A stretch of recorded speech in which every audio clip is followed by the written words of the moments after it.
வணக்கங்க. இந்த வீடியோவில் நம்ம பார்க்கக்கூடிய டாபிக் என்ன அப்படின்னா, செவ்வாய் காரகத்துவனுடைய 2வது பகுதி தான் பார்க்க போகிறோம்.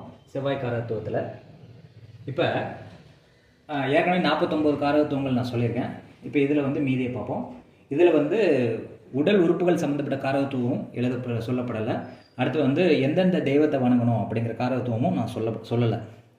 ஏன்னா உடல் உறுப்புகள் ஏற்கனவே நான் சொல்லியிருக்கேன். தெய்வங்களை பற்றி தனியாக நான் ஒரு தொகுப்பு போடுறேன். மற்ற காரகத்துவங்களை இதில் போட்டிருக்கேன். நீங்கள் பார்த்து பயனடையலாம். இதில் செவ்வாய் காரகத்துவத்தில் தழும்பு, அதுக்கப்புறம் சேவல், அதுக்கப்புறம் தோரம்பருப்பு, குங்குமம், சிகப்பு வஸ்திரம், வேப்பமரம், நாய், குரங்கு, கொம்புள்ள மிருகங்கள், செவ்வரளி, செண்பகம், காட்டுவாசி, ஊசி, மருத்துவர், மருந்து கடை, இன்ஜின் தயாரிப்பு, கணவனை குறிக்கிறது செவ்வாய் தான். சகோதரன், கூட பிறந்த சகோதரன் சகோதரி எல்லாமே